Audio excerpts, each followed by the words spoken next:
Marky, what's up, buddy? What's going on, brother? I'm excited. Oh, this is going to be a great episode, We, man. we have a guest today. I'm super Yeah, stoked about this. How's your week been so far? great. My picks yesterday were amazing, so Shut up. I can't wait to Don't get to that don't part. don't try to get me pissed off right from the beginning, man. It's supposed to be a Huh? good day. I know It's you want going to to be see a me jump great through day. a I'm so excited. table. Yeah, it's going to be a good game for football. It's It's going to be going a to great be a day. great day for playoffs, but we also have a good day. We're talking some baseball with somebody that we have on today. So, folks, we've been pushing this for the past week or so here. We were able to get Scott Callaway, who is a gentleman that was in the movie 42.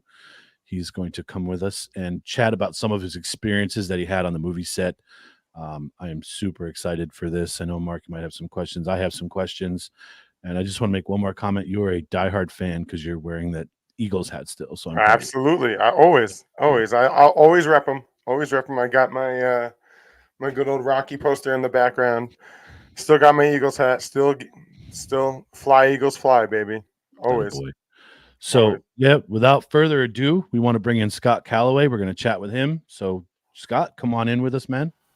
What's up, guys? Thanks for having me on. Oh, so glad you could be with us, man. It's a pleasure to have you on. I'm so happy we reached out and connected. So everybody doesn't know, Scott was in the movie 42, which is a documentary basically about the Jackie Robinson story. Great movie. Chadwick Boseman, gone too soon.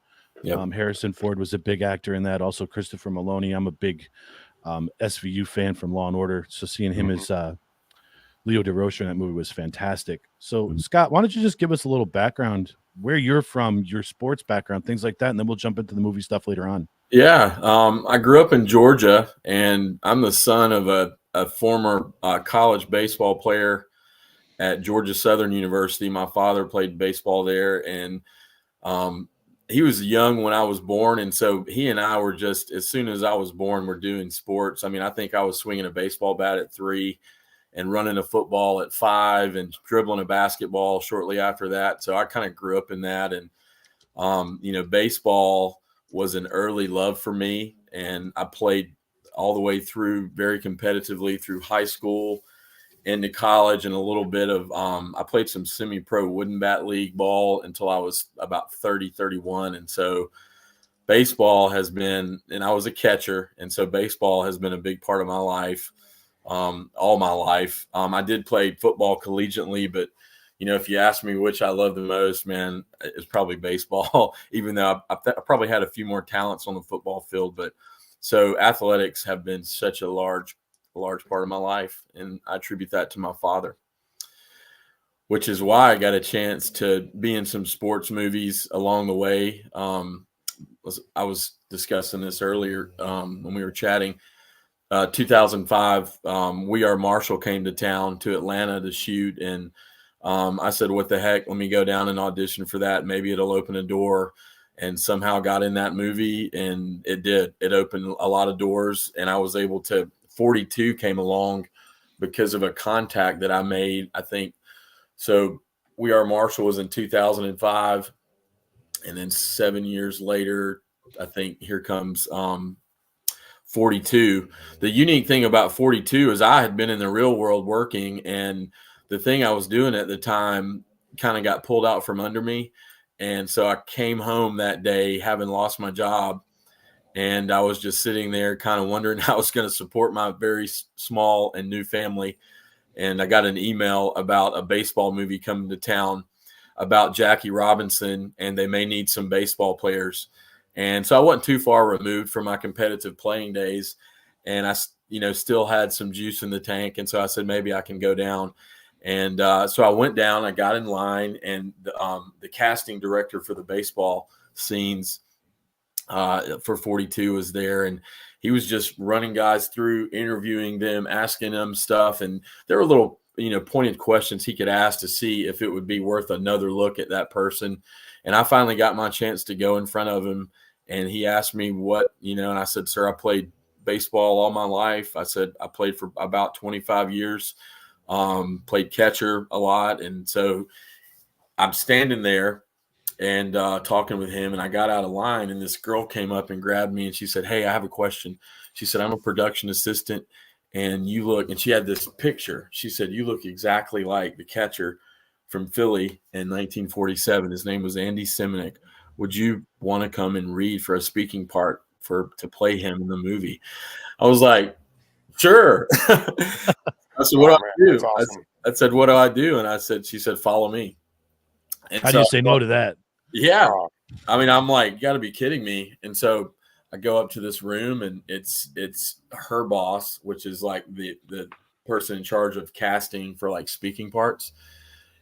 And what they did, and they do this on a lot of the stuff I've been in, they give you a scenario, a realistic scenario, to see if you can act that out. Because see, guys, what happens a lot of times, you'll have actors that want to be in the sports scenes, and they don't really know what they're doing.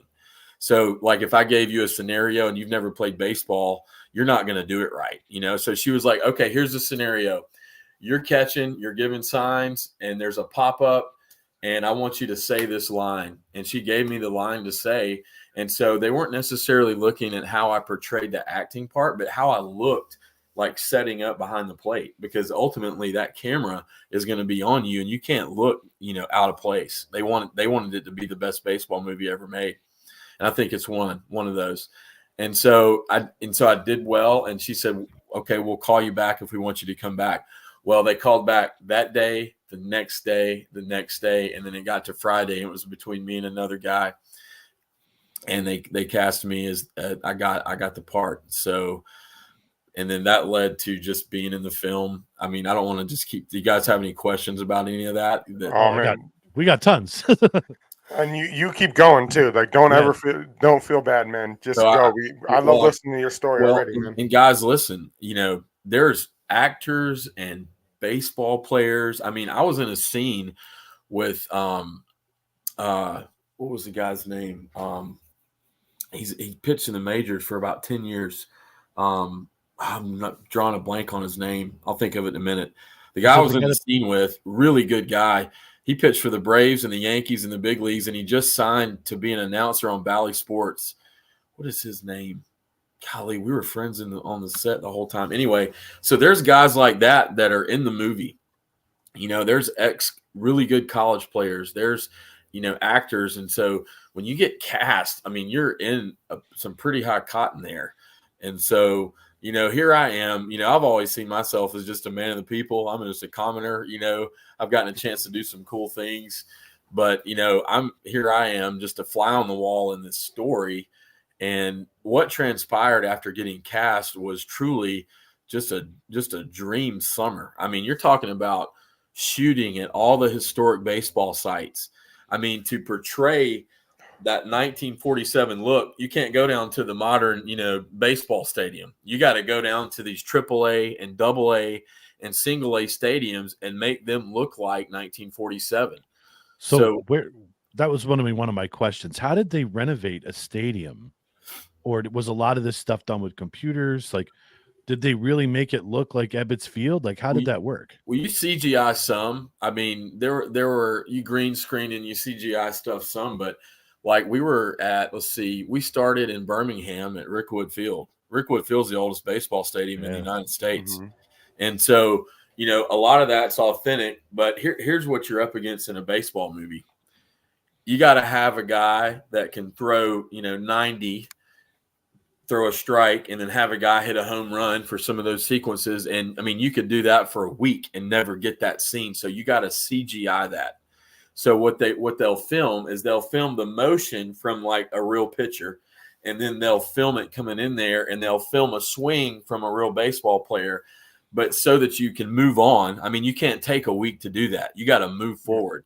So they'll CGI that sound and that home run, but when we see it, it looks like the guy just hit a 400-foot bomb, So stuff like that. There's some CGI, but we're at the real place. I mean, we're at Rickwood Field, and the nostalgia's there, and a lot of stuff they don't need to even mess with it because it's just an old stadium.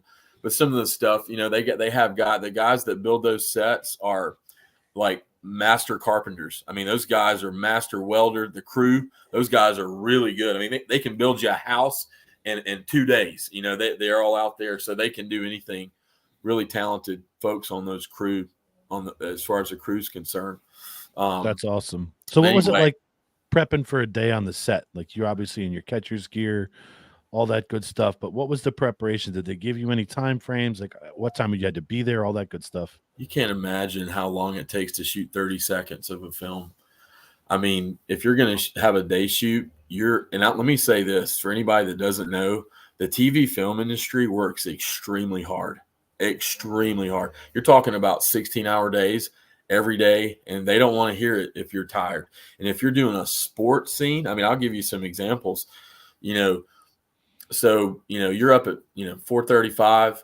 You're out there. You take the shuttle from the hotel that they put all the actors and players up in, and you shuttle down to set. You go into hair and makeup for an hour. Then you get outfitted for your uniform. By this time, it's 7 or 8 in the morning, but they still got to let the sun come up so that you're getting the right light. So you're sitting there for another hour or two, and then let's say it's your day to shoot. Then when the sun's finally high enough, now we've got to go into 12 hours of shooting at every single angle. And listen, guys, if you're going to play catcher in a movie, I got to have you squatting and standing up and throwing and squatting in every angle. And you can't be like, my knees hurt, because get me another guy then. We got the wrong guy. And at the time, I mean, I'm 47. At the time, I was 35 and still in really good shape, but like just up and down with a surgically repaired knee. I mean, I was having to really grind through that. And then you got another day of it, another day. And like, for instance, if you go back and watch the sequence of the Phillies and the Dodgers, the scenes that I was in, there's a play where Jackie steals, or Chad steals second. Well, the play was for me to throw it bad into left field. I had to throw it past second base so that he could slide in and all that. Well, the throw has to be an accurate bad throw.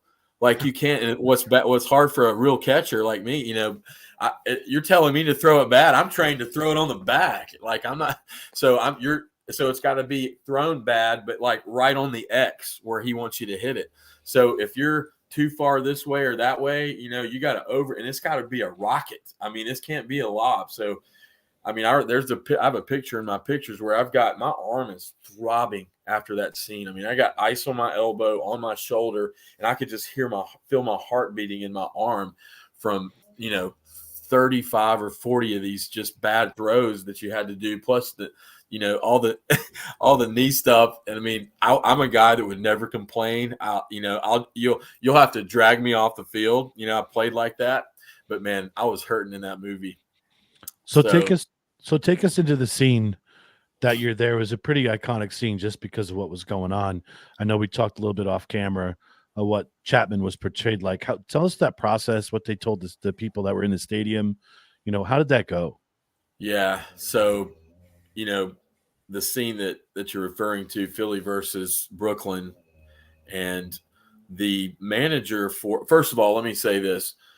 In 1947, there were no black guys in baseball, okay, until Jackie comes along. So the very thought of that was appalling to the white MLB.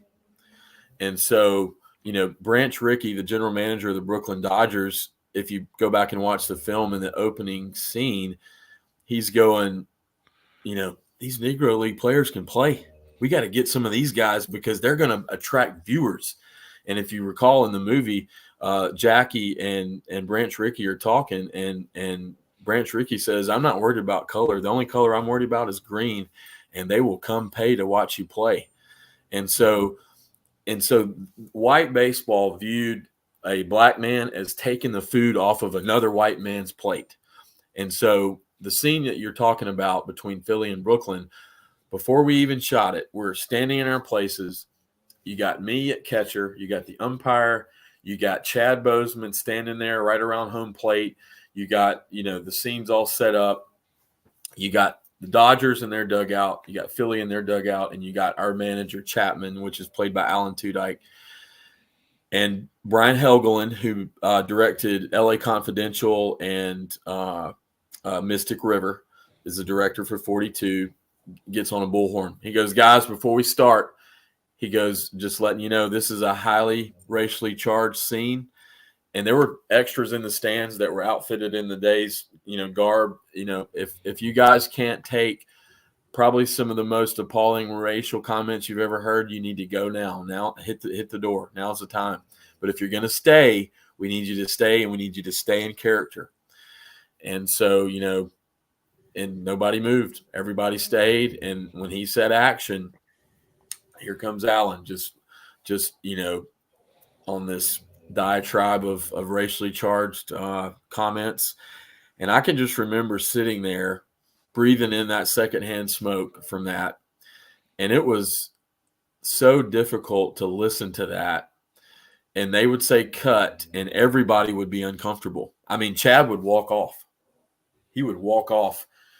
And what you got to know about that is Chad, the man Chad Bozeman, and the man Alan Tudyk understand that's not real, but they have to take it in as real, because I'm Jackie, Chad's Jackie, and Alan is Chapman. They can't get in their own skin right there. They got to do it like the real guy, because here's the point, everybody. If we don't portray it like that, then you won't get a grasp of how great Jackie was. He wasn't worried about playing baseball per se. He was worried about going home alive every day. And so to go to work wondering if you're going to get killed or not, and then making it through that, and then being a Hall of Fame baseball player. Imagine if you guys had to go to work every day, or any of us, and we may not make it home because everybody hated us. He got up and did it every day. So we had to portray that in the film. You know what I mean? And so, and then when they yell cut, you want to go hug Chad and say, hey, dude, I love you, man. But you can't do that, because you got to let that stuff stew in him so that he can portray the anger that Jackie would have portrayed. So if you recall in that scene, or go back and watch it, right after he goes through one of those at bats where our manager is just railing into him, he goes in the tunnel and takes a bat and just beats the crap out of the wall. And Branch Rickey, Harrison Ford, comes in the tunnel and just kind of lets him live in that moment, because, man, that dude's heart was getting crushed every time he stepped on the field by everybody. Even his own team hated him. So to be able to endure that and then be a baller at the same time, and that you got to tell that story. And we tried our best to tell it the best way we could. So to be a catcher in those scenes, every time they yelled cut, just because of the guy that I am, I just wanted to say, dude, I love you, man. I want you to know I don't feel this way. But you had to, you couldn't do that. You had to leave it alone. But after it was over and you yelled cut and everybody went and had a meal together, you could, give him knuckles and say, I love you, dude. And he would receive that. So I could tell you, aside from Kevin Costner playing catch with his dad in Field of Dreams, that scene with Chapman and Jack and Chad in that movie was one of the most emotional scenes I've had in a sports movie, because you guys made it. You felt that moment. It was, I was uncomfortable watching it in the movie theater. Oh yeah, you feel what the fuck? You feel like, I can't believe it was like this. Like, I cannot believe that he went through that, and you guys did a great job in portraying. Like, I felt that as watching the movie multiple times. Like, when they would yell cut, I'd be standing there, and I would just look back at the umpire like, dude, like, this is like, but you couldn't fold, you had to get, you had to listen to it. And see, I can remember watching that back and forth between Chapman and Jackie, and I kind of had to act like I'm bowing up to Jackie, because that's my manager and I'm playing, but I'm not like that. You know what I'm saying? So, but you still have to, everybody's got to do their little stuff, so that the scene looks right. Because what you're out there to do is it's like somebody one time gave me this analogy. When you go to a jewelry store and they present diamonds, they present it on a dark background so that you can see the brilliance of that diamond. So we had to present that dark background in 42 so you could see how truly great Jackie really was. It's a great fucking analogy, and you guys did that fantastically. So it was hard. It was hard. And I remember one day specifically riding to the set with Alan in a little van that picked us up at the hotel. And I, try not to talk to those guys. It's not like they're idols or anything, but everybody wants to talk to them and chew their head off. And I got a sense that he would be okay if I, mentioned something to him. And I was like, hey, man, how do you do that? How do you say those things knowing you don't? He said, Scott, honestly, he goes, that's my job. He goes, they hired me to do this movie to portray that. He goes, if I can't do that well, then get the next guy in here. And so it's nothing personal. We're all professionals, and Chad knows that. And we hug it out, at dinner. But right now, and I said, I get it. You do a great job because you know what? Everybody in America hates you. So see, that's kind of what I popped in here to ask was, did you have any kind of fear that when you were out in public, someone might recognize you from the movie and think that you really are that way? Or did you have any moments like that? Well, let me tell you, there was a mixed crowd. You got 400 extras in the stands that are a mixed bag of everybody. And there was definitely thoughts of that. I mean, me being who I am, I always go out of my way to be cordial and nice to people to make sure, people know how I feel about them. And so, I made sure that everybody knew, hey, it's just a scene in the film. You gotta, and the things I'm telling you, I had these conversations. I'm like, listen, like if you got in a talk with an extra and maybe they were black and they were sitting in the stands, it's like, guys, we're doing Jackie an injustice if we don't do that. Yeah. Because what we want the viewer to take away from the theater is this man was a Hall of Fame baseball player and had to live in that, because nobody has to live in that now. And we whine about it's too hot outside. Jackie, it's too cold. It's 14 degrees down here. Hey, who cares? Jackie had to go through this just to make it home at night. And he's a Hall of Fame baseball player. Didn't care. He just grinded it out. And so that's what we're trying to do. And when they, there were times you're out maybe having a beer with somebody or hanging out after the, everything's over, and they go, yeah, that makes sense, because why would you hold that back? And I think people understood that, Yeah. Yeah, I had to ask because I know that there have been several actors out there that are playing villains in movies, and they get that kind of stuff from people in the streets all the time. Well, I bet you Alan, I mean, I can't speak to this, but I bet you Alan, Chapman, the manager, he probably did get some vitriol because, man, I mean, we've all heard Rachel, tirades and stuff. That was a pretty epic one. That was like no holds barred. I mean, that means he did a damn good job. Yeah, he did a great job with it, knowing, I mean, honestly, dude, I saw Chad and Alan, shooting the breeze off to the side. They know, but then you get into that mold and boom, you gotta show it. And so they're pros, man. That's why they make the big bucks. That's for sure. I couldn't imagine just trying to sit back there and keeping my mouth shut, like not saying anything, and you have to almost go after them when you're. It's incredible to do that acting job, to be able to set everything that you are as a person. Just in the short time I've been able to talk to you and meet you, you're nowhere near like that, and to be able to have to separate that is amazing. It's awesome. I don't have a sliver of that in me. In fact, I love everybody, and I go out of my way to make sure they know it, and I try to help everybody I can. And I just remember sitting through those takes. I mean, you're talking hours and hours of those takes. And I remember I didn't know Chad was going to go up in the tunnel and do that bat against the wall. And I didn't even know the cameras were rolling, because they took the cameras and they set it up in the tunnel, and we're just kind of out on the field, and you hear that bat hit the wall and hear him scream. And I thought he was just reacting to the scene in like that was Chad, but that was just the scene. I mean, that was, but I guarantee you that was exercising some stuff for everybody. You know what I mean? And it felt like he just got that out for everybody, because, man, that stuff was real. And it's like, hey, man, this is going to be a holler for all of us, boom, let's get that out. And so it was loud. I mean, that was so loud. And when he hit the wall with that bat, it broke.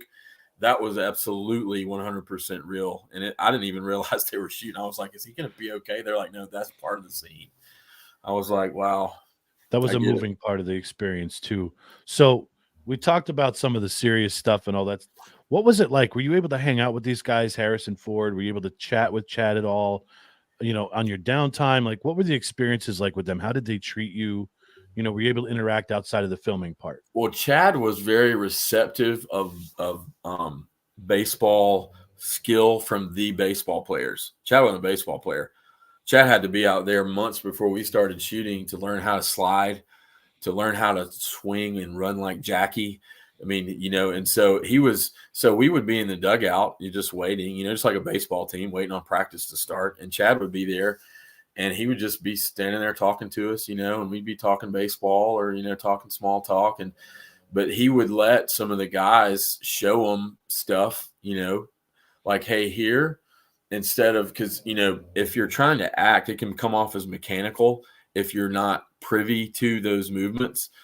And he was so down to earth about learning. He's like, teach me. And so, we would do that off camera a lot. And just, I will say this, before Harrison got there, they do this on all of these, because they did the same thing with McConaughey on We Are Marshall. They said, hey, Harrison Ford will be here in a couple days. He's going to stay in his RV. Like, don't bug him. If he says something to you, it's fine, and absolutely don't have a camera out. Don't be taking pictures of him. It's funny because that's Han Solo to me.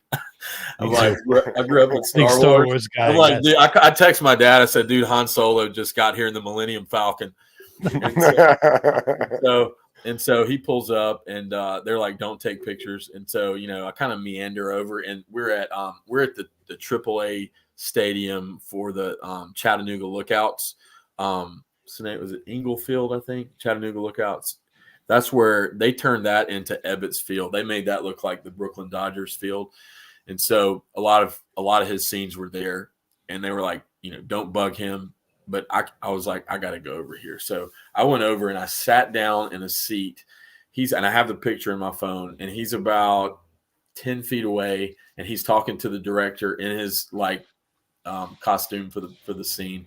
And I just took my phone like this. I kind of sat back, and I got a shot of him, because that's Han Solo, and I'm not going to just let him come and go. But I was in a scene with him too. So one of the cool things about this film, if I can go back. Sure. So I lost my job right before that started, my real job, and I needed work. Well, my speaking part, and just the scenes with, that ended up taking about 2 weeks. And so I was like, I got to figure out work though for the rest of the summer. I would love to just work in the movie. I'll be in the crew. Can I just work out here somewhere? And so I asked the baseball director, the guy that choreographed all the scenes, I just flat out asked him, I said, hey, can you use me when I'm done with my speaking part? Can you just use me as a baseball player? He goes, no, nobody's ever really asked me that. That's a principle. Because I think he thought I was an actor, not a baseball player. But I went out there as a baseball player and just happened to get cast as a principal. And I said, no, sir. I said, I need to work. I said, I don't have a job after this. I said, and he said, I tell you what. And I was there early, and I hustled, and we did a spring training thing with the Chicago Cubs, baseball staff. They came out and did this whole 6-week workout with us, where we did what major league players do at training camp. And so, I grinded it out for the film, and he saw me do that. And he said, you've been a hustler this whole time. He said, absolutely. He said, I tell you what, I'll put you in a Montreal Dodgers uniform. I'll let you play catcher in that, but you'll just always have your mask on so they can't see, because your face is on screen in the Philly stuff. So I was the catcher in the Montreal scenes. He let me stay out there and paid me, I think we were making, just as baseball players, maybe $350, $375 a day just to do the baseball scenes. So, and the principal stuff was a lot more than that, but he let me stay out there and work for 2 months as a background player when the other scenes were over, just so I could have income. That was so cool. That's and you awesome. Know what? That guy has cast sports movies, and he lives in LA. His name is Alan Graff. He played offensive line for the USC Trojans and got into TV and film out there in LA. We still talk to this day. And he calls me every now and then, "Hey, Scott, how you doing?" And like, I'm nobody, y'all. I'm just a guy, you know. And this guy, you know what though? It's like he saw my grind and he rewarded that, because I'm not some guy that's just going to come out here and be lazy. I'm going to come out here and get after it. And so he let me work on that film as a background guy all the way to the pretty much the end, and it more than sufficed for the job loss and paid us on into the next year. And you know, I got a royalty check in the mail the other day from 42 just from that. It's the coolest thing ever for that to happen to our You can probably thank us because we all went back and watched the movie again this past week. Oh, God, yeah, absolutely. I think they cut the check off of that viewership alone. I mean, I think it's one of my more favorite movies, but yeah, I definitely went back and watched it again just to be brushed up with everything for today. You know, so. My favorite part in that movie is the opening scene. I just love it because Branch Ricky's sitting there, and here comes Chad. They finally ran Chad down. They ran Jackie down. They get him in the office, and you know, Branch Ricky's kind of grinding on him. He's like, listen here, you black SOB, and and when you're watching that, you're like, whoa. And he tries to get him riled up, and Chad goes, "You want me to have the guts to fight back? Is that what you're asking me to do?" And he goes, "No, I want you to have the guts not to fight back." He said, "And be a fine gentleman." He said, "And turn the other cheek, like our Lord and Savior, turn the other cheek." And I'm telling you, that is just what everybody needs to hear. I mean, even today, turning the other cheek and not. He goes, if you return a curse with a curse, that's what they want. But you got to turn the other cheek and just be a fine gentleman and a fine baseball player. And that's just what Jackie was. And to be a fly on the wall in that, and it's just unbelievable experience for me. That's awesome. So you kind of answered my question. What did this movie experience mean to you? Like, how big a part of your life is it? Like, I know this is probably something you're going to take with you forever. Obviously you can't deny that part, but what in general, like how big of a part of your life was this? It was a huge part. Financially, I'll just be honest with you. When you're a principal right there in that, I mean, those big A-list guys, financially, they're knocking down, tons, but speaking parts like that, I mean, you're talking every day about $1,500 a day, every single day that you're on film. And that's a good little payday. And then you get a little cut, you get a little, you get a royalty right after. That's pretty good. And then, over time that kind of shrinks down as the popularity goes away.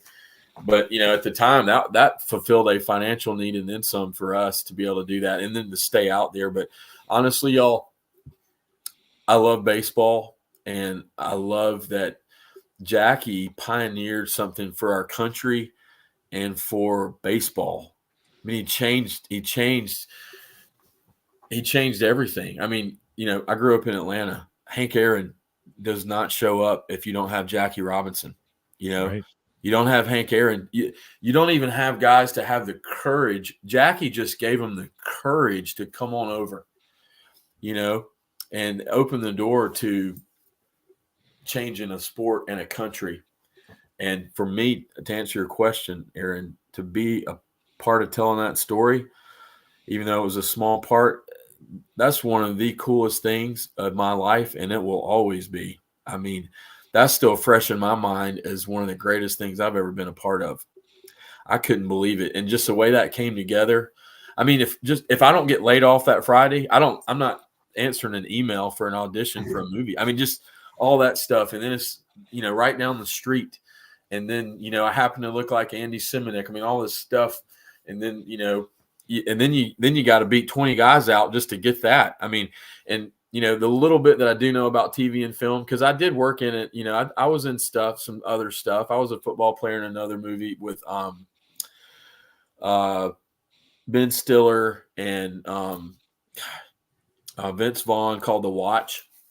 There's a couple of football scenes in that. So, I was on, some sets and, got to do a lot of cool things because of that film. So to answer your question, honestly, it did change my life, for, just the sentimental part And then the financial part. I mean, I got into working on TV and film on the crew side because of what I learned from it. And I got into the union here in Atlanta so that I could do that stuff, and got in and worked on TV and film just from what I learned from being there. You know what I mean? So, I mean, just little stuff like that, it changes your life, for me anyway. So precursor to 42, not many people realize this either. I don't think we touched on this yet, but you were telling us how you were in We Are Marshall. So tell us a little bit about that experience too, and then we'll jump into some other questions. Viewers. I was a fireman back in the early 2000s here in Georgia, and I was on a day off and heard a little promo, come down to the Atlanta airport for a Matthew McConaughey football film if you can still play football, or if you're not playing college ball right now and your eligibility won't get messed up, come on out.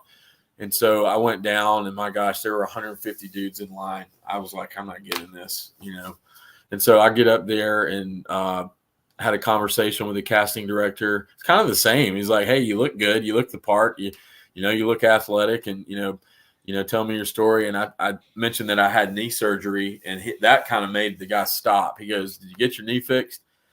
And I said, yes, sir. And he goes, well, I tell you what, I want you to try out tomorrow and do like a combine type tryout, but I need you to prove that you got your knee fixed. And so I brought back a little form for my doctor the next day, and they let me run the 40. They let me do cone drills and some just stuff that you would see like at the NFL Combine. And they cast me from that into the film as a linebacker for Marshall. Now, if you're familiar with the movie, the pre-plane crash Marshall, they all died in the plane crash. Okay, the plane crashes, and the conflict in the movie is this. In 1970, freshmen couldn't play college football. They had to be older. Well, we had to petition the NCAA to let freshmen play, or we don't have a team. So the whole thing was we don't want to quit football. Well, the athletic director for Marshall, his heart wasn't in it. He didn't even want to go find another coach. He didn't want to go petition the NCAA. And our star player, Nate Ruffin, was played by what's that guy's name? I'm not going to ramp. He's a big famous guy. I can't remember his name. Anyway, Nate Ruffin goes and galvanizes the school and galvanizes the athletic director. And he's like, you have got to go find a coach, and you got to go get us to play, and you got to get freshmen to play. And so they went out and found Coach Lingell, which was played by Matthew McConaughey. And anyway, I got cast as a linebacker in that and played football basically that was a summer shoot as well in Atlanta. They turned one of the local black colleges in Atlanta to make it look like Marshall University. So all those game scenes was shot there. And I think it was Clark, Atlanta, I think. And so, that was so cool. I didn't know anything about TV and film. And I just, every day, Matthew McConaughey was our coach. I mean, we weren't allowed to call him Matthew. We had to call him, or McConaughey or anything like that. We had to call him Coach Lingell or Coach. And he treated us like players. He'd call us up. He'd say, take a knee, men, and he'd address us. And he treated us like his team. And we had a just unbelievable summer doing that. The contacts I made off of that led to everything that I mentioned in TV and film came from We Are Marshall. And, honestly, guys, I tried. I gave it a go. I tried. I ended up reading for the Hunger Games. I read for the Vampire Diaries TV show. And, I landed a few little things here and there. But my wife and I, we had a pact. We said, if you haven't landed a big enough payday to kind of pay for us so that you can audition more. Like the big thing with acting is you have to be willing to starve. I mean, you got to go to, 20 auditions a week to get one. That's going to be, you can't go to 2 auditions a week and think you're going to make it. It's just, you're not going through the numbers game enough.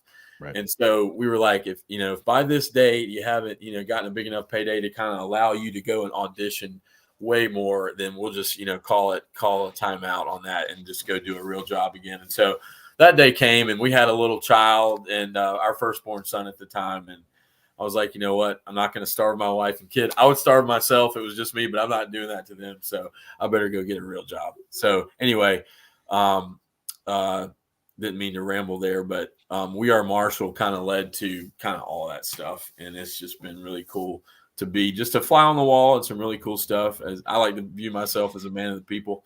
I'm just an old, an average guy, just like anybody else, but I got to do some really cool stuff because of that. And now look at you. You're on the NDT Sports Show. The pinnacle of life is right here, guys. Made it big just because he's on the pinnacle of life was to get asked to do this. I rearranged my whole day to get on this thing. It was great. I'm so glad you did that because absolutely, man. I was telling the guys, I was so excited when you responded and we got this going, and we've been back and forth about this. I mean, this is a hobby for us. We don't get paid for any of this, and we're back and forth all week, every day. Plotting, chatting, what can we do? How can we get more people on? Who can we? So when you came on, like, all right, what are we going to ask them? What are we going to talk about? So this has just been a really cool, 45 minutes that we've had so far. I'm going to open it up, guys, in chat. Anybody that's watching, if you have questions for Scott, throw them up there. We're going to move on to our sports show itself, and Scott's going to hang with us, talk some football. Yeah. I really love his opinion he has of Josh Allen, so I definitely want to touch on that. But so Scott, like I said, you're more than welcome to stay with us the rest of the time. Our viewers like to comment, and we ask to answer their questions the best we can. So if you see something you want to touch on, feel free to interject and throw it in there. You'll be our special guest. Yeah, sure. Yeah, I'll jump in there, and if if I got a kid running through the house and I need to go attend to kid stuff, I'll jump off. But yeah, I'm a athletics and sports run through my blood. I have an opinion about a lot of it, so maybe I can add to the show. Absolutely, right. For sure. Marky, you want to take over and we'll start with the football? Well, I mean, the thing is Aaron, do you know who's leading in our picks?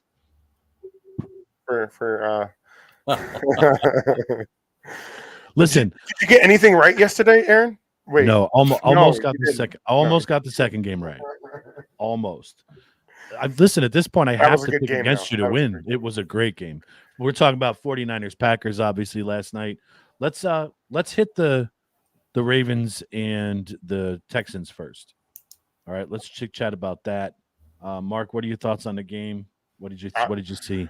I know you guys were worried about them letting the Ravens rest, letting the starters rest for a couple of weeks. I just think NFL or football in general, because that's where I know you and Scott here have Scott did play some football, but that's where you have your baseball backgrounds. But football, it's just a whole nother thing. It's what it takes, the toll it takes on your body. And I think the rest helped those guys. And I know you guys are worried because being Braves fans, like Scott and I both are too, and Corey here, I think the rest hurt us when the Braves went to the playoffs. Where the NFL, I think it works.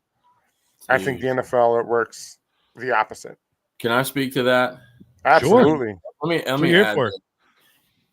They've got it now, so that if you win your division in baseball, that's like a penalty.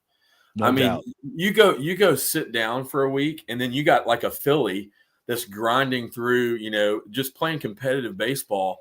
They win a series, and they're hot, and Atlanta's got to try to rise back up to that intensity level, and they're just getting run off the field because they won their division. I almost want Atlanta to just be a wild card now, and then just play competitive baseball all the way through. But it's like you don't want to go through the season like that. You want to blow everyone out, but they got to figure out how to format it so that it used to be the reward was for the division winner. They made it easy for them to kind of advance. Now it's like difficult to advance. Absolutely. Yep. Anyway, but yeah, Chris Opie just said, Ravens looked a little rusty in the first half. They definitely started off slow, but I was talking with a couple of guys because we went out for my wife's birthday yesterday, and football is such a team sport. But man, Lamar. He's a beast. Lamar Jackson is just a beast. I know one man doesn't make a team, but man. I'll give a shout out to his offensive line yesterday. They gave him all the time in the world to do whatever the hell he wanted. That dude owned that game yesterday. Who do you guys think is going to win the MVP?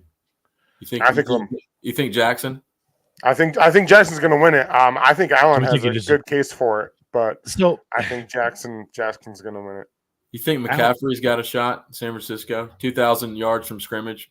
He should. You should. Yeah. He should. But I just don't think so many people in that conversation. Purdy, McCaffrey. Yeah. And everybody's looking at Lamar Jackson because of where he's at with the team. And I mean, he's the most valuable player to that team, no doubt. But yeah, I think the The knock problem on is Allen is just turnovers. we talked about this. I think the problem is it should be most outstanding player instead of most valuable player, because most valuable people, what's the most valuable position in sports? Most people think it's the quarterback of the NFL team. So when you put it as most valuable player, people are going to go to quarterback, and it's going to be a quarterback award. Yep. So I think if they made it most outstanding player, other players like Micah Parsons and any defensive players in the league, TJ Watt, those guys, or Christian McCaffrey would stand a chance to win it. But as value goes, the NFL kind of deifies the QB. Mm-hmm. You know, they just they create the rules around him, and they know what they're doing. They know that QB is what puts butts in the seats for the most part. And it's a business, and that bottom line is going to be good when you got that QB standing upright, and they're going to just put his face on every cereal box. But you're right, man. I mean, I was looking at the Texans. If we can talk about them for 1 second, I was looking at their roster. They got in one draft. They got C.J. Stroud. They got Will Anderson in pick 2 and 3. And then in the third round, they get CJ. What's that line? Their middle linebacker, the Texans from Alabama. CJ. Anyway, they got that guy. They got him, and they got those 3 guys in one draft. And here I'm looking at the Atlanta Falcons draft, which are terrible, and I don't even want to bring the Falcons up. But the Texans, man, they had a loaded roster, and for the Ravens to run through them like that, it's unbelievable. Who do you think the Falcons' next head coach is going to be? Man, who do you want? I mean, if Belichick wants to come get in this mess, he can. But here's all I ask. Belichick, if you sign, please, oh, please take over the draft and do all of it. Our draft strategies are terrible. The Falcons will watch a guy float down the river to another team, and then overdraft the next guy. Just, Belichick's won 8 Super Bowls. Like, he knows how to draft. The Falcons do not know how to draft. Please take over the draft, sir, if you come to Atlanta. I just worry because it feels like the GM Belichick and the Patriots kind of let him down a little bit as of late. Yeah. But I mean, we need Belichick to come in and get a quarterback and kind of, mold him and get, somebody playing that position well in Atlanta, because they tried to make Ritter that, and they got Ritter in the third round from Cincinnati. I mean, Ritter ran a 4.4 at the combine. He's the fastest quarterback in the combine. But honestly, watching him, dude, he plays like he runs a 4.9. He doesn't have good game speed. And if you're going to run a 4.4, at least create things with your legs if you're not a good passer. And he didn't even do that. So we got to overhaul that if they're going to do Belichick and get another quarterback in here. Who do you think is going to be the coach of the year? Who do you think? I think D'Amico Ryans, man, did it great in Houston. I know he was an Eagle for a little bit and a Niner before that. I know they're talking the Cleveland coach too for coach of the year, but I like Ryans, because if I'm not mistaken, correct me if I'm wrong, the Texans were terrible. Were they terrible last year? They were bad. They weren't that good. No, because they had CJ Stroud. They had the number 2 pick, I think, in the draft. But he took the 2 pick, the 3 pick, and then some of these other guys and brought them back up to, almost playing for the AFC Championship. I mean, he's got to be up there in the discussion, D'Amico Ryans. Justin likes AP. I don't think he had enough time. I don't think Antonio Pierce had enough time in Raiders to be considered for the coach of the year. That would be an interesting thing, though, if an interim coach was named coach of the year. Well, he got hired. AP got hired now. He's hired now, but I'm saying that his season's over. So if he's officially the interim coach and got coach of the year, I think that'd be cool as hell. Absolutely. So real quick before we go too much farther, Aaron, do you want to tell everyone what our bet has been, since we are doing? No, please. Scott, we're doing. Scott, we're doing a little pick'em challenge, amongst the hosts here. Corey jumps in on it. But the main bet is between Aaron and I. So now we're gonna do a Royal Rumble. I don't know if you watch wrestling at all. We're gonna do a Royal Rumble special. Dude, I grew up watching. I don't watch it a ton anymore, but man, I used to. I'm the same way. So the loser of this bet of this pick'em gets 3D'd through a table into a snowbank because we're both old and we need to. The Dudley Boys. I don't know if you remember those, but we were going back. We were going back and forth about what to do for the winner. Yeah. And the loser gets 3D'd through a table. I think we're gonna try to bring Corey in, see if someone. But here's the cool jumps part: in. whoever has to pick my ass up is gonna lose because I'm not small. So I'm a personal trainer, bro. I got you. Pick me up, and someone's got to land with me in the snowbank through this table. Guys, oh yeah, Corey. So this is not gonna go well. Nothing Corey, about this is going to end well. You can volunteer to film it if you don't want to participate, but this is what we decided on. Oh, here comes Justin. Here we go. If Mark throws you up, I will go through the table with you. Oh, there we go. Yes.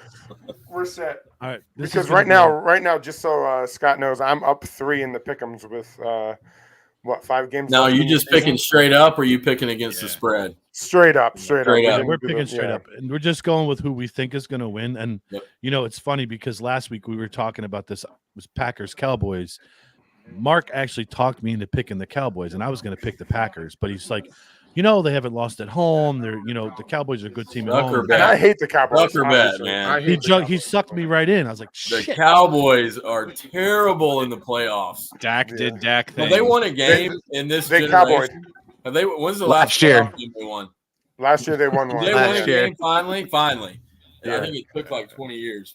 But they've taken their name and they've taken their name and turned it into a verb. The Cowboys. Here we go. Cowboy.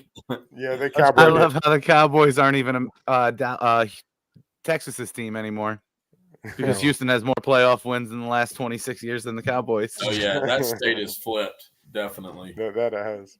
All right. So let's move on to the other game here. Let's go back. What was it? The 49ers Packers. We talked about that. 49ers Packers. Let's hit it. That was a great game to watch, man. Entertaining. We were bar hopping a little bit for my wife's birthday. Yep. That was a great game to watch. I was one of the guys I was hanging out with, Sammy Ingenito, that we play softball with. Yep. He was there with us, and I told him, I'm like, listen, what's going to happen here is Love is going to throw a pick, and I love what Love is doing, and the Packers going from Brett Favre to Aaron Rodgers to Jordan Love, I don't know what they have, but they've been picking the right guys, and Packers are going to do some damage, just like I think Houston's going to do some damage in the future. I think they were both ahead of the game. That they weren't quite ready to be in this stage yet, but that was a hell of a game to watch yesterday. I don't know. What do you think, Aaron? It was very entertaining. Back and forth was exciting. I don't know where the hell he was throwing that ball at the end of the quarter yesterday. I mean, he got 2 minutes left. He had some timeouts, and he just threw it into a sea of red. So it was almost stupid to my part. Like, dude, just throw the ball out of bounds or go down, whatever. Yeah, he had some time left. So he's trying to give his receiver a chance to make a play or maybe get an interference or something. But yeah, that wasn't there. There was nothing there on that pass. Being an athlete myself, it's so hard to say that these guys try to do too much because, being an athlete yourself, you want to do it all. You want to do every single thing you can.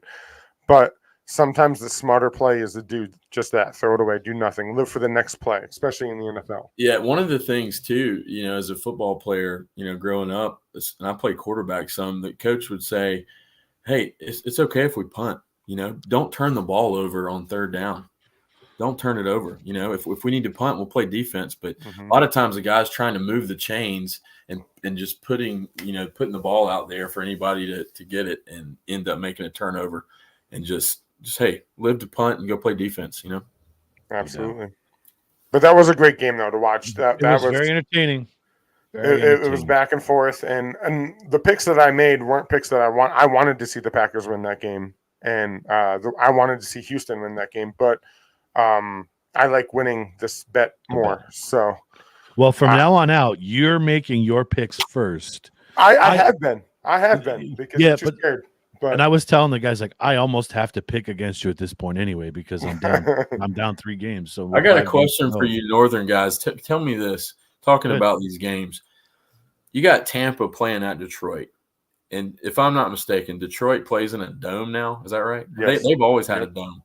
Why would you, as a Northern team, having that going for you, take that off the table and let yourself play inside when everybody knows Northern teams, when you play at their stadium, they have the advantage over especially the teams in the South. It's like Tampa gets to play Detroit inside. I mean, do you guys see that as leveling the playing field there? We talked about this a little bit last week too, but with the Bills game, because I don't know if you saw that Bills game, they had 2 feet of snow. Yeah, they had fans shoveling the stadium out. Yeah, $20 an hour. Yep, But $20 an hour they got. A lot of things that got lost in translation with that was it was more a state of emergency that was declared, so people couldn't get to the stadium. It wasn't that they wouldn't play in the elements; it was they couldn't get there. Yeah, everybody's like, "Oh, the NFL's going soft." Like it was travel restrictions that were in place by the government in New York State. So, but I understand your point. Why would you take the elements away from that? You know, because you get Tampa to come up there and freeze their ass off. You're giving Tampa a shot. They got a real shot. And Baker Mayfield, I mean, he thinks he can beat anybody. That guy's got a lot of confidence, and they may go up. And I would say this: if that game's outside, they have no shot to win. A team from Tampa playing outside in the 0 degrees, they're not winning, but they have a chance now. I think Baker's a free agent, so he's playing like he has no future. So like he's playing for his future, so he can. He's dangerous. Yep, he's dangerous right now. And he had just like the Replacements movie, like you were playing for no tomorrow because right now there is no tomorrow for him. I tell you what, he was on a Johnny Manziel trajectory. I mean, that guy was Johnny Manziel 2.0, and he got a resurgence, and now he's on the cusp of really. I mean, I think they go into Detroit and play them hard. I mean, because of the dome thing. I don't know, man. They may go up there and surprise some people. Well, I mean, Baker has those 2 receivers, Mike Evans and Godwin. They're nasty, man. They are. They're good. I mean, being an Eagles fan, they lit us up. I mean, our Eagles defense of the last 6 weeks quit. But I know. What happened to the Eagles? I mean, they got all those former Bulldogs on there. You're gonna make me cry. They got Jordan Davis. They got all the defensive line. Let me ask you: did Nakobe Dean get hurt, or did he just not perform well enough to play? I think he got hurt. He was in and out of the lineup. So the whole team didn't perform well enough to play. Oops, like Aaron in the bedroom. But all right, so Marky, let's hear your pick for today's game, buddy. Okay, so for Lions Bucks. It's hard. I'm going back and forth because the Lions' pass D is suspect. Their run D is nasty. Their pass defense is suspect. And the Bucks, since week 13, have only allowed 15 points per game since week 13. So they've been playing lights out, that defense. I think I'm going with my heart, though. I want to see the Lions win. So I'm hoping they pull it off. And I'm picking the Lions. I'm going with the Lions over the Buccaneers for the first game. Again, straight up. I'm not sure what the line is. I think it was only like 3 or 3. 3, right? The Lions are giving up 6. Oh, 6? Yeah. So they're that's a lot for like you said in the dome with the Bucks, man. That's 6 points is. So that's why we've been avoiding the spread. We'll eventually get there. We're going to do a whole betting thing, I think, for it. But we're doing straight up, so I'm taking the Lions. Well, I hate to be this guy because I'm probably going to lose this one, but I'm going to take Tampa. I think that, as everybody's saying, Baker Mayfield is just on a mission right now, and I really think he does some good things today. So I'm going to take Buccaneers. Corey, you want to jump in and give your pick, or Corey, let's go, man. Justin, you too. Well, this one's tough for me because I was the only one on the show that thought that Baker Mayfield could do anything in the playoffs and be a little bit scary. But I feel the magic in Detroit. I feel something magical. They might not win the Super Bowl. They might not win the championship game, but I think they're going to play hard for their team, for their city, for their fans. I think they're going to pull it out. It's going to be another close one, but they're going to pull it out. I love that coach too. I love Dan Campbell. Dan Campbell's great. I'm going with Detroit just because it's at home. Mm-hmm. Just because they're at home, and that place was so loud last week. Now they get another one. The Cowboys debunked that theory. The Cowboys cowboyed Yeah, it. but that stadium doesn't get loud like Detroit does. It's No. true. Like Scott, those Scott, fans which- are passionate. Scott, you're Scott, out who of do the you think? bet, so you don't have to worry about getting 3D'd. But what do you think? I wouldn't want to 3D him anyway. It's No. been Our ass. it's been 32 years for the Lions, and that city just needs something to pull for. I think that place is going to be nuts. I think they're giving, by being inside, they're giving people like the Bucks a chance, whereas otherwise they wouldn't have a chance. It's going to be a close game, but if you want to go straight up, the Lions are going to win that one straight up.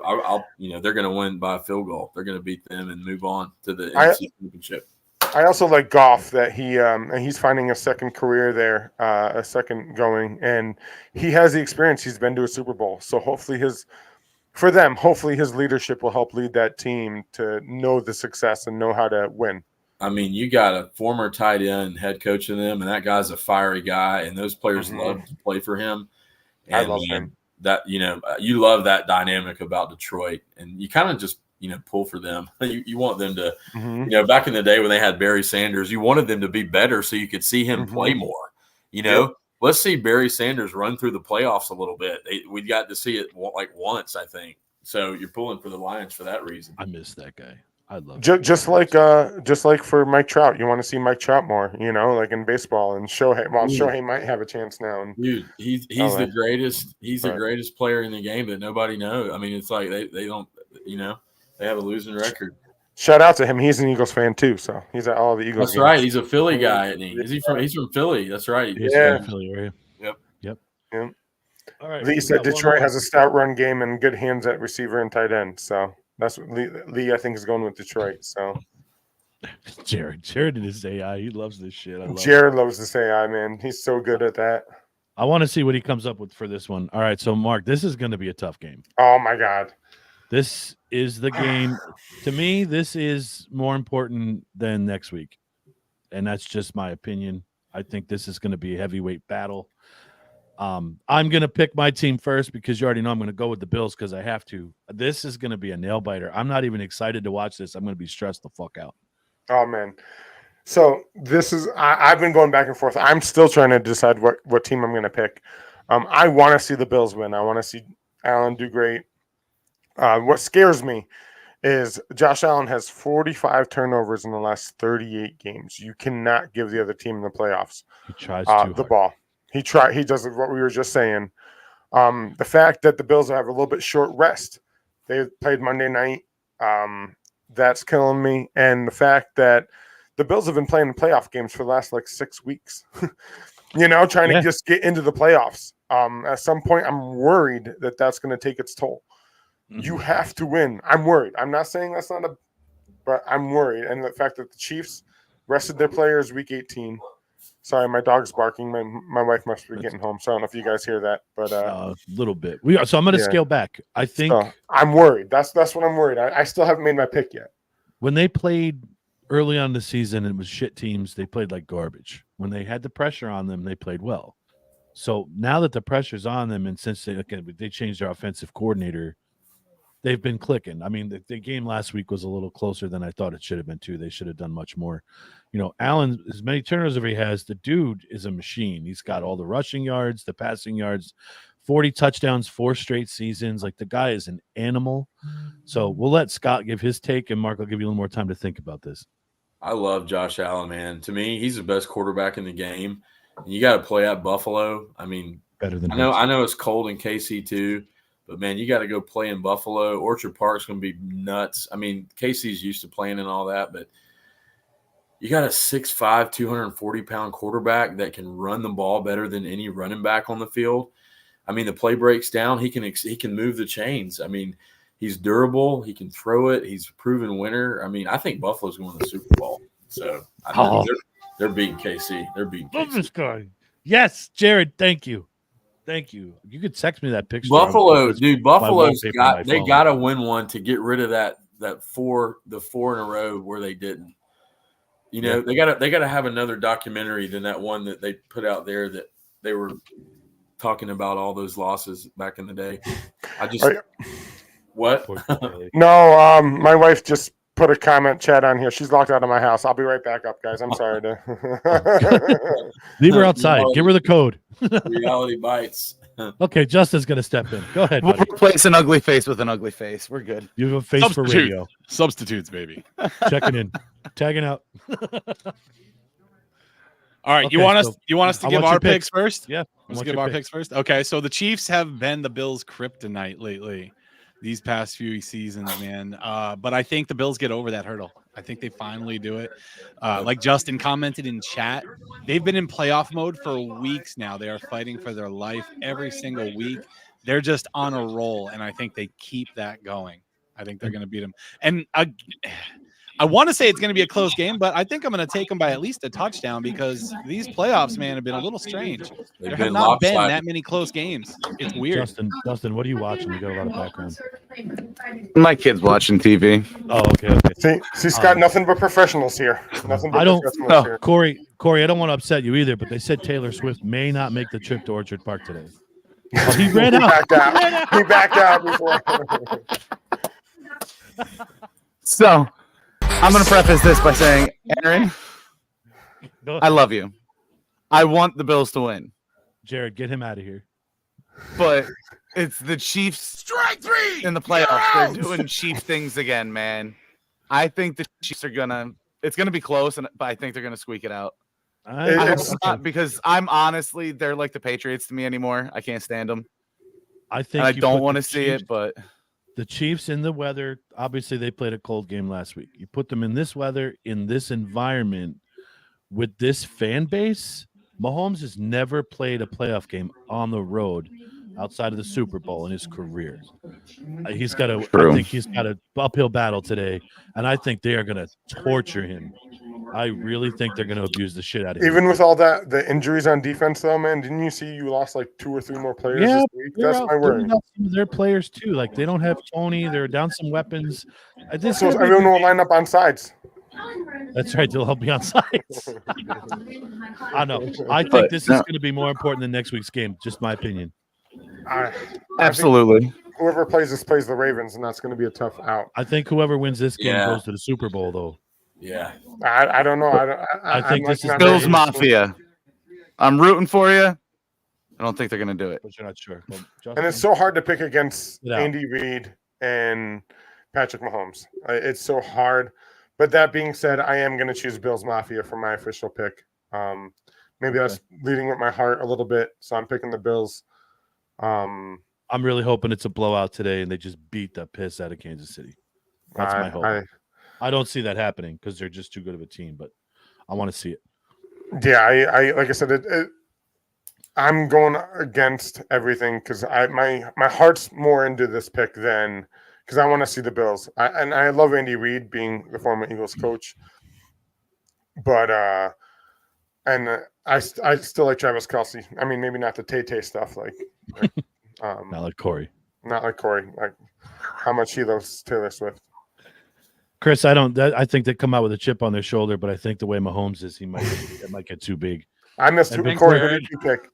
Before my Swiftie says anything, Lee, the only bowl that the Baltimore Ravens are going to is the toilet bowl. Mark my words. Go ahead. They're going down the shitter quick. So I missed Corey because I locked my wife out of my house. Who did Corey? Corey went with the Bills. He went with the Bills, so we all very proud of him. And that's when I said that Taylor Swift wasn't coming and he ran away. Do you want me to go with the Chiefs just to give you a shot at not getting 3? No. Okay. I want you. Listen, I could care less at this point. So if I go through a table in a snowbank, I do. I cannot wait. You know I'm crazy. You know I will do anything you ask me to do. So I don't give a shit. So all right. So we broke that down. I know we're way over. Well, not really. We're doing pretty good. No, we were longer last week. So Scott, usually what we do, we're kind of new to this still. Like this is our 6th or 7th week in a row that we've been doing this. So we usually do a segment. It's called Know Your Host. So if you think of anything, Mark and I are going to ask each other a couple of questions. And if you can think of something along the lines that we're throwing out there that you want to ask one of us, then feel free to jump in and ask. Mark, you want me to go first this week? Sure. All right. So, because I'm so prepared for this. I was prepared for Scott all week, so I didn't really. I did this morning. So, all right, you and I have to go to one sporting event together. Where are you taking me? I'll take you.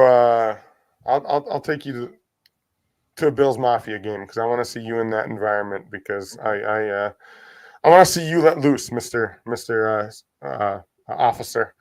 So yeah, so I'm gonna go way back to the beginning of the conversation. Yeah, I shook my head when because I saw you guys shaking, and Corey put it in private chat, and I saw him shaking his head too. So Scott, when you were saying how Jackie Robinson had to go to work and was feared for his life of never going home, I'm a police officer, so I could kind of understand where he comes from, the hatred that people have towards you. Yeah. I don't experience it a lot. I mean, there's maybe one or two people I've run across in my career that hate it, but more social media posts and things that you see. Yeah, Mark.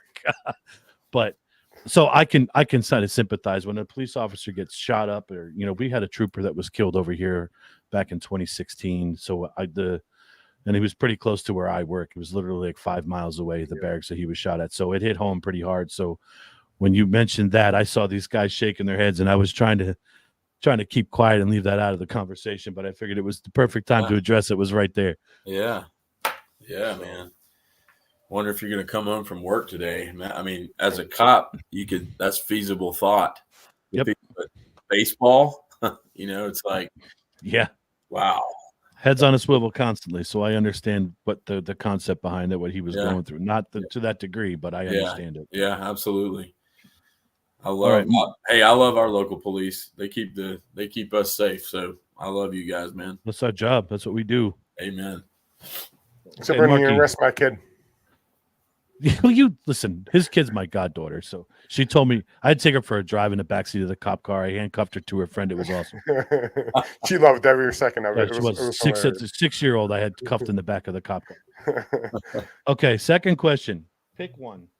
You play golf with the NDT Sports or the NDT podcast crew, the four of us, or you go play softball on a Sunday without us. Which would you rather do? Well, if we're talking about whether careful, your job's on the line. The big bucks. Well, if you're asking what I'd be better at, it'd be going to play softball. What would you rather do? I would rather play some golf with you guys. The fun, only if you break another golf club. Dude, I didn't break it. That was Joe. Daddy, chill. But no, the memories that I've had with you and a couple times I've gone out with Justin. I think I've gone out with Corey even a couple times. The memories that you have on the golf course, besides my golf game, because that's absolutely terrible, would be worth. I can play softball anytime. Listen, if we were any good at golf, we wouldn't be on this podcast. We'd be at the Masters, so it's okay. I have a story about the Masters. Can I go ahead? Go for it. Let's hear it. So my college girlfriend, her dad had the rights to work there. And so he worked on one of the holes. I think it was, I'm not sure what hole number it is, but it's the one where it's that beautiful hole where you hit over the lake, and I think it's called Azalea, maybe. I can't remember. Anyway, he kept the scoreboard on that. And so we got badges every year that I dated this girl. And so I'm standing in line to get in, and there's people from all over the world, wanting to get into this thing. And this guy comes up to me, obviously foreign, had a real thick accent, and he offered me $8,000 for my badge. But here's the thing. If you give that badge away and they find out, you get the privileges revoked, especially if they misbehave, and get thrown out or something. They find out who that badge belongs to. And so I'm sitting there, this was in college, and I was like, dude, $8,000 for my badge.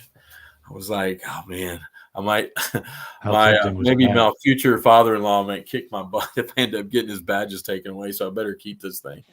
But anyway, so that's my story about the Masters. That's pretty awesome. I've always wanted to go to one just to go to a Masters. I was at that Masters. I went in, and Emmitt Smith was there, and I said, "Hey, there's Emmitt Smith," and he's walking across the fairway, and I wanted to get his autograph, but I didn't want to be cheesy. And so I kind of went over and I was like, hey, Mr. Smith, I was like, can I trouble you for an autograph? I'm so sorry. He goes, nah, man. He goes, I'm not going to do that because I don't want to cause a big. So he didn't give me his autograph. I couldn't believe it, actually. I was like, it's kind of not nice, but I get it. He doesn't want people bothering him there. But you got to try. He's the leading rusher in NFL history, you know? Absolutely. This dude read my mind. He must have read my paper. Because my next question for you, Mark, is if you could have one autograph from any person in the world, who would it be? Oh man. Now you're actually making me think. Muhammad Ali. Ooh, okay.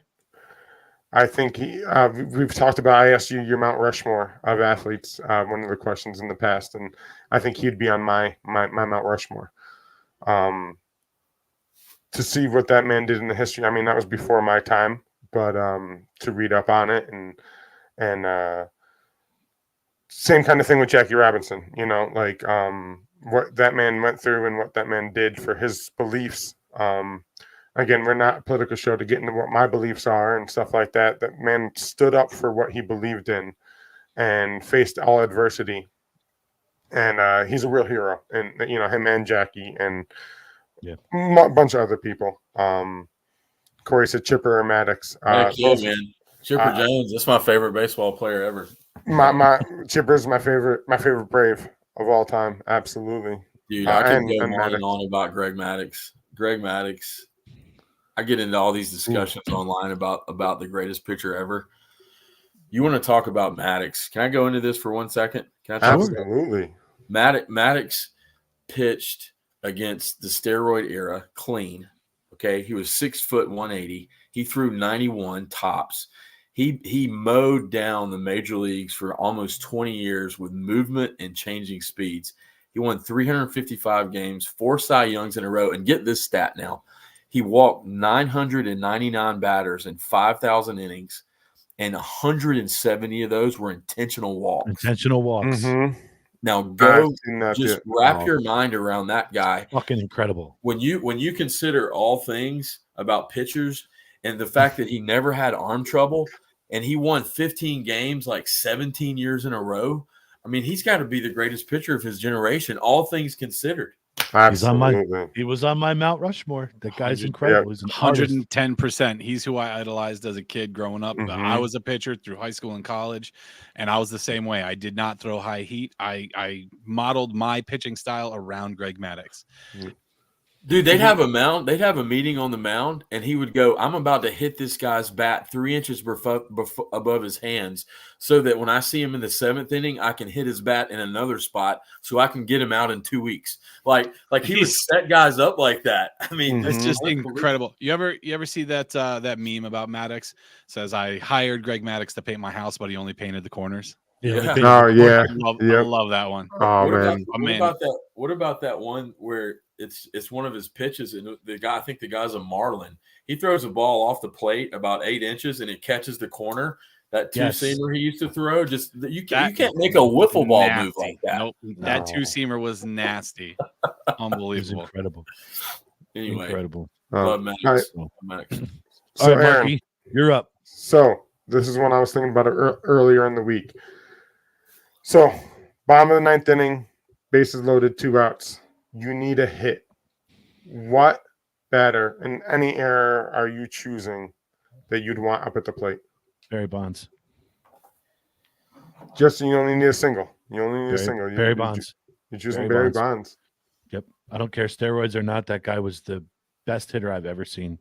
In my opinion, that dude was a monster. That's all right. That one. Not even a thought in my head. Part of the question was going to be, what if you needed a home run? What if it was nobody on, and you were thinking that you needed a home run?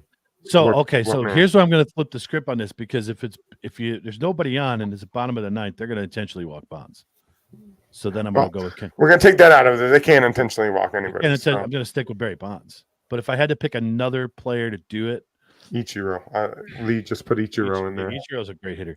Another hitter, I would probably go Tony Gwynn, because that dude is a hitter. If we need a home run, I'm going to go with Griffey Jr., Ken Griffey Jr. Justin put Jeter.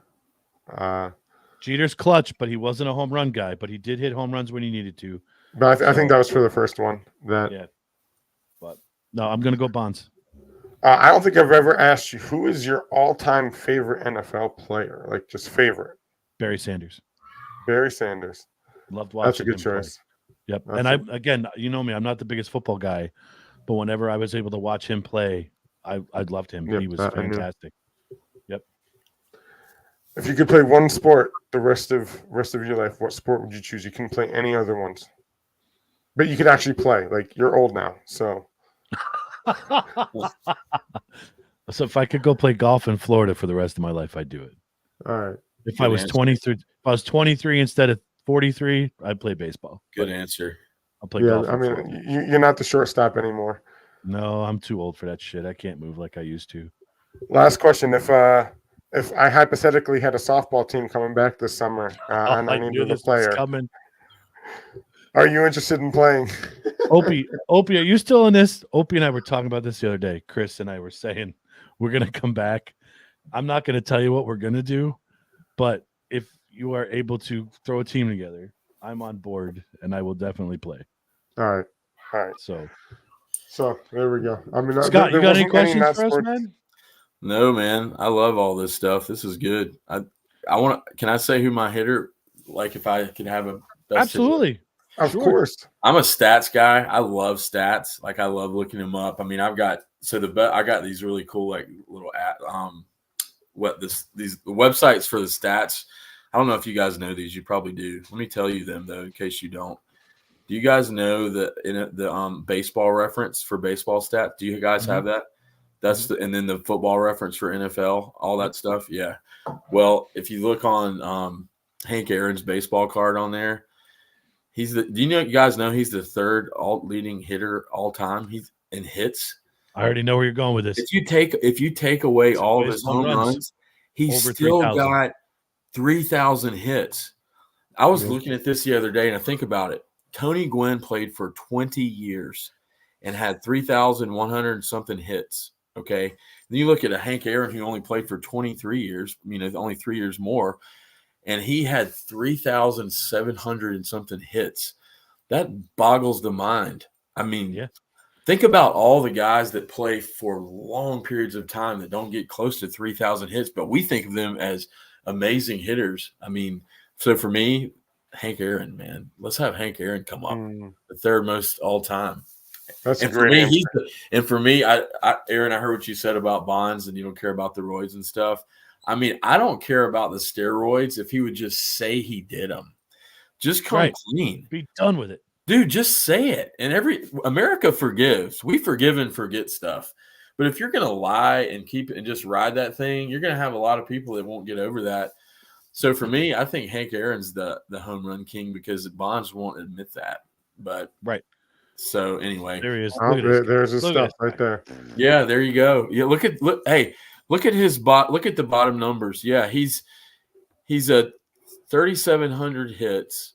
He's a career 300 hitter. He had 755 bombs, and that RBI number is the most all-time ever. Yep. Unbelievable. No, that's a great answer. I'm getting dinged by my family. We got to move on. I got to let everybody come out of the playroom. Absolutely. So, listen, man, it was great having you on here. I'm going to extend an invite again. When we get closer to baseball season, I'll shoot you a message. If you want to come in and talk some baseball with us before spring training, I'd love to have you back on with us for a shit show. I love baseball. If you guys like stats and stuff, I would love for you, if you're willing to, man. Thank you again so much for your story, for everything. Hey, it was great. Thank you, guys. Y'all have a good day and enjoy your football this afternoon. Appreciate it, Scott. Thanks, my man. Appreciate you. Thank you. Thank your family for us too. Seriously. Oh man, that guy was awesome. He was really cool. All right, I'll leave the rest to you guys. All right, I want to show Mark your mom. Did you see her comment? Yeah, I saw that. I was trying to. This was so cool. I didn't realize she was watching, but that's awesome. Yeah, she told me she was gonna. She was having some trouble with her laptop, and then she was able to come. She said I got it fixed, so she said she was going to do it. And yes, my mom tells me.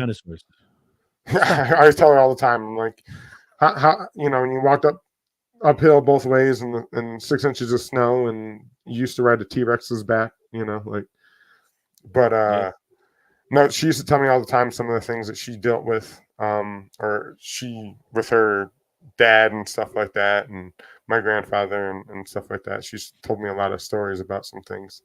Yeah. So, but no, I think that guy was awesome. Aaron, that was a lot of work you did. That was amazing. I think he Hey, was listen, really, really did it for cool. the show. I was really happy that we made it happen. Get ready So, to yeah. get 3D'd. I'm excited for this. Don't worry. I'm excited to see that too. I'm gonna end this on a little bit of nostalgia with you guys. Corey and Justin, thank you for having Mark and I do this. The show today was one of the main reasons, shows me that I enjoy this, and just although he had a small part in that movie, his story just kind of resonated with everybody, and I was so happy to make this work for everybody. So I love how he was a player and went to do that. He wasn't an actor and stuff like that, man. Yep. But for us to have the opportunity to do this, and Mark, I told you 1,000 times, to share it with you is fantastic. This is a highlight of my year already, and it's probably going to stick with me for a while because I really enjoyed this conversation with him. So I love doing this. Today was I love every episode we do. I love doing this with the guys. I loved when I was on with Corey and Justin by myself before I got brought on to do the sports. And then Corey's other project with Tales of the NICU. I love just doing it and sharing it and doing, But man, this was one of my favorite episodes so far that we've done. No doubt. Us, you and I. That man was really cool. He was really awesome to me. I'm looking forward to some of the other guests that we have in the works, and I hope everyone else enjoyed it just as much as I did. And I hope you enjoy going through the table in a couple of weeks. We're gonna have to. Here we go. Let's see it. Guess what's coming? Yeah, that's happening. Into a snowbank, but that's happening. I can't wait. The next We just snowfall. gotta find someone with a table. So at this point, I don't even care if I win or lose. If I win, I'll still go through the table. I don't give a shit. I'm debating about I don't know if one of you guys could pick my big ass up either. So we'll get you up there. Don't worry. You got some muscles, man.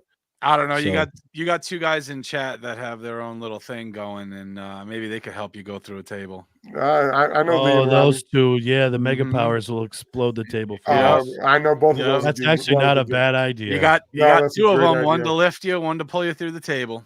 Yeah, Robbie's gonna find us. Robbie, you find us a table. Make it safe. I was gonna say, listen. You got to do it right. Nothing about this is safe. Yes, but we got to make it as safe as possible. Here we go. Come on, shit show. We gotta cut out the metal supports in the middle so they don't fucking jab you.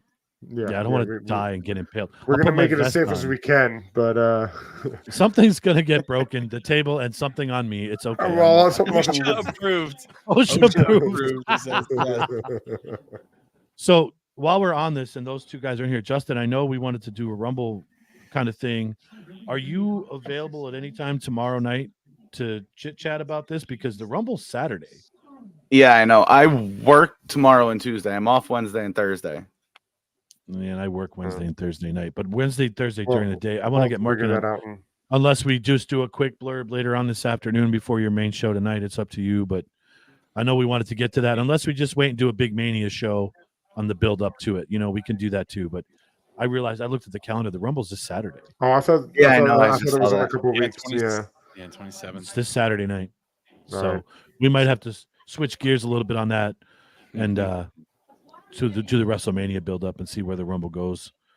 So after I beat you and satisfy all the Hulkamaniacs, I'm gonna get off by cranking your knob. where do you find this shit, Jared? Oh my god! This is awesome. Oh, there was a whole reel I saw the other day with all of those. Oh Jared's god! in the background dying. I love it. Oh yeah, he is. But man, today was a great show. Aaron, thanks for all the legwork you put in. Good job, guys. Oh Man, I had a blast. It was a great meeting, man. I got some more irons in the fire. Once they come to fruition, we'll let you get guys those know. people on too. So Awesome. all right. Awesome. That was a great show today. And let's see how our picks go tonight. Let's go Bills Mafia. Corey, what's the deal tonight? 7 p.m. What do you got going on? Just a bullshit session, or what do you? Yep. So tonight at 7 p.m. we're gonna have our variety show, and we have a post on Facebook where we have asked our listeners, our viewers, to give us some questions. We're going to do a little bit of a Q&A. It was a slow go at first yesterday, but we got some good questions rolling in for tonight. So it's going to One be of a the good one, I questions think. for tonight, Mark, was actually one of the questions I was going to ask you today. So I had to take it off my board, but Corey and I were talking about it. All right. Well, we'll pop in and maybe hang out a little bit. I don't know. I gotta see what's going on with the wife. We'll see how the Bills game is going. If I'm in a pissy mood and you see me come in, you know it's bad. It's going to be. Wait, you guys have questions too? Fuck. Oh God, yeah. Plenty for you, bro. It's going to be a lot like Friday night's episode where we're coming on and we're just shooting the shit. That's what we're doing. Absolutely. Some of those are the best. I think we decided there is gonna be some kind of limit on what we answer. Yeah. Yeah. There's got to be limits on everything. But except when it comes to your love life, buddy. That'll be the first thing that we go over. I've already figured that out, decided that I know that's something you're going to have to attack right away. Oh, you're taking lead tonight? Oh, you're taking lead tonight? We're getting that out of the way right off the fucking jump. I'll be right in at 7. I want to see. Yeah, I'm gonna try to see this. I'm gonna try to. I will watch the football game on my cell phone in front of me while I watch. Limits are meant to be broken, fellas. Lee says. All right, guys. Remember, like, follow, share. Don't forget our sponsor, the Trendy Forbes. You can get all kinds of cool NDT gear. We just placed an order for our stuff, but jump on over there, support the show. Corey, what else you got tonight? 7:00, and I think that's it, right? Yeah, that's it until later tonight, and we'll see what's going to happen next week. But stay tuned to everything on the channels, man. Okay, yeah, and we'll try to jump on and shoot the shit with you for a little bit. We won't take over your show either. We'll just kind of do run-ins like you do, because that's actually fun. I love it. Yeah, absolutely. Everybody, thank you so much. Mark and I'll be live again at 11 a.m. next week. Sports show. We'll be talking about the AFC and NFC championship games coming up. Hopefully the Bills are still in there, and we'll discuss this fucking table. right. Sounds good. Have a great one, guys. We'll Let's see you go later Bills tonight. Mafia. We'll see you.